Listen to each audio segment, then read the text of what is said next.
Hej! W tym filmie pokażę, jak zrobić w miarę proste okowy lub kajdany z pianki do użytku jako rekwizyt teatralny lub larpowy. Okowy te zrobiłem naprawdę na szybko, bo w jedno popołudnie. Ich znaczenie miało być raczej symboliczne i posłużyły jako rekwizyt do przebrania niewolnika. A że czasu było niewiele, to kajdany te mają tylko minimalne detale, a łańcuchy z nich zwisające nie są połączone dla wygody użytkownika. Chociaż oczywiście nic nie stoi na przeszkodzie, by je połączyć używając technik zaprezentowanych w tym filmie. Pierwszym materiałem jest pianka XPE o grubości 10 mm, bo taką miałem pod ręką, ale równie dobrze można zastosować piankę EVA o tej samej grubości. Gęstość pianki nie ma za dużego znaczenia, ale dla wytrzymałości kajdan raczej większa gęstość będzie lepsza. Wyciąłem dwa pasy o szerokości 5 cm i długości 25 cm. Te kajdany nie otwierają się, więc wielkość otworu musi być dopasowana do wielkości ręki, która ma przez nie przejść. Moja złożona dłoń ma obwód 21 cm i podana wyżej długość pasów jest na styk wystarczająca, bym z lekkim trudem przecisnął ją przez gotowe kajdany. Końce pasów przycinam pod kątem 45 stopni, by zwiększyć powierzchnię klejenia. Nie jest to konieczne, ale jest to dobra praktyka, która zwiększa wytrzymałość klejonego łączenia. Przygotowane pasy ostrożnie ogrzałem nad palnikiem, ale można tu też wykorzystać opalarkę, by na ciepło nadać im odpowiedni kształt. Elementy należy trzymać w ich docelowym kształcie aż do ostygnięcia, by ten kształt się utrwalił. Końce pasów sklejam klejem kontaktowym.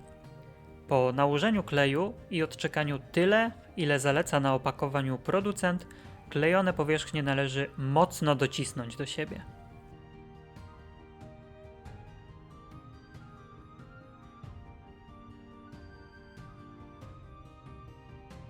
A few moments later.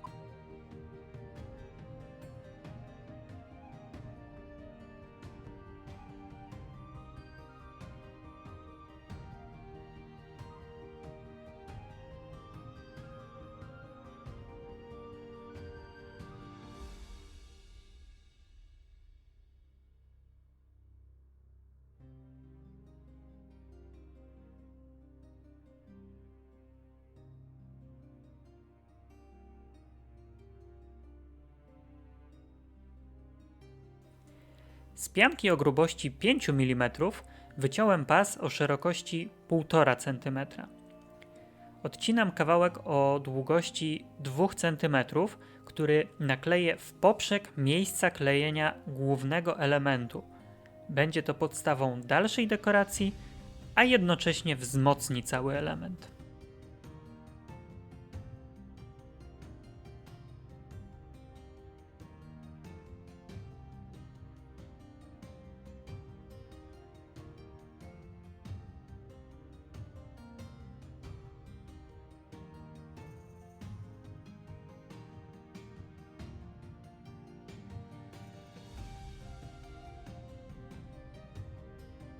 Z paska wycinam kolejny element o długości 7 cm. Z niego powstanie uchwyt trzymający łańcuch.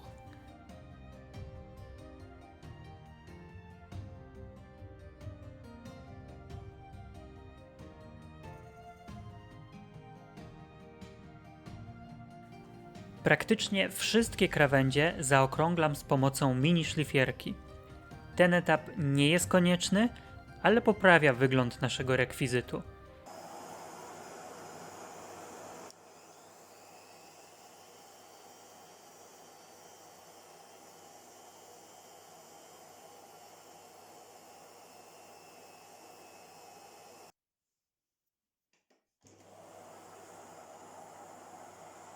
Nie pokazałem tego na filmie, ale tego samego narzędzia używam również, by nanieść w różnych miejscach na powierzchni nieregularne rysy i wgłębienia, które trochę dodadzą do efektu siermiężnego metalu.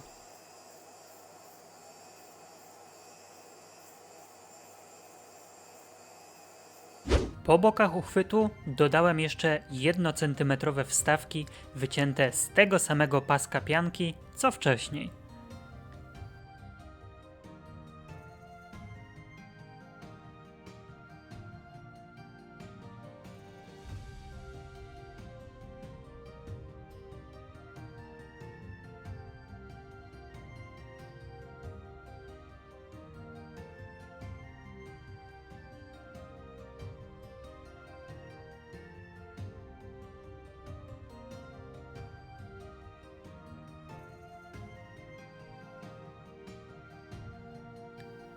Z tego samego paska przygotowałem również ogniwa łańcucha, korzystając z tych samych technik, które pokazałem do tej pory. Wszystkie elementy delikatnie ogrzałem nad palnikiem, by doszło do powierzchniowego zamknięcia komórek, co wygładza trochę powierzchnię pianki.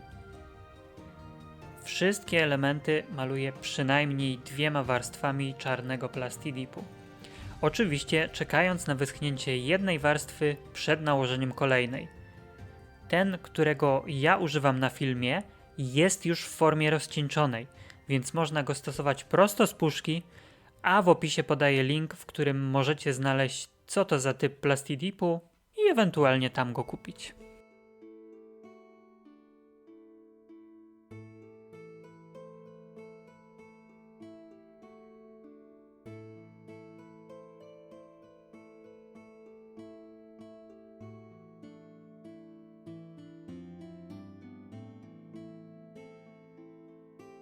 Do malowania używam tanich farb akrylowych.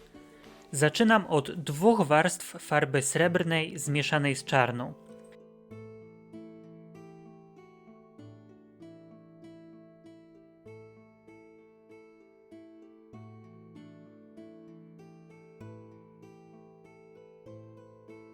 Po wyschnięciu zdecydowałem się skleić ze sobą ogniwa łańcucha, używając tak jak wcześniej kleju kontaktowego.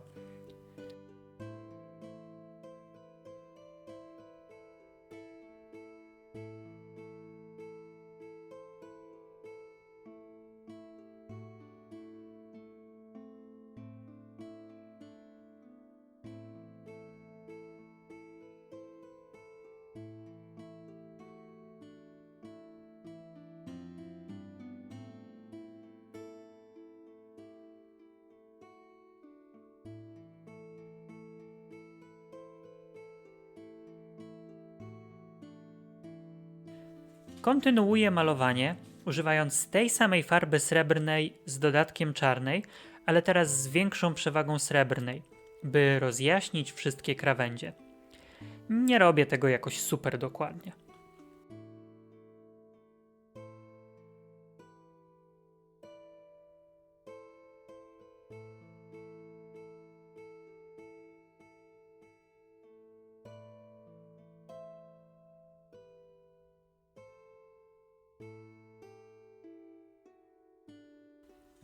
Jako dodatkowy efekt używam rdzawej farby z linii Game Effects od Vallejo. Mocno ją rozcieńczam i nieregularnie nakładam w różnych wgłębieniach, zakamarkach i załamaniach kajdan.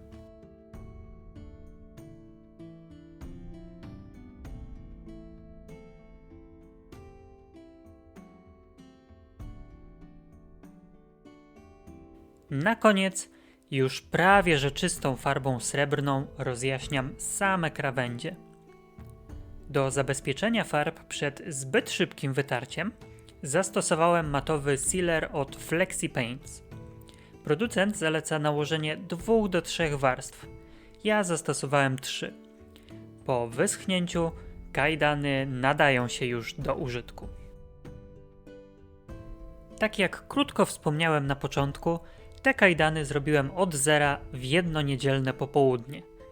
Bazując na godzinach moich nagrań, pierwsze z nich jest z godziny 14:49, a ostatnie z 19:21. Ale przynajmniej z połowa tego czasu była spędzona na czekaniu na schnięcie kleju, plastidipu i potem farb. No i nie zapominajmy oczywiście o czasie poświęconym na nagrywanie tego filmu. Bardzo dziękuję za obejrzenie. Mam nadzieję, że w jakiś sposób ten film był dla Was użyteczny. Zachęcam do subskrypcji mojego kanału oraz polubienia mojej strony na Facebooku. Link w opisie. Do zobaczenia!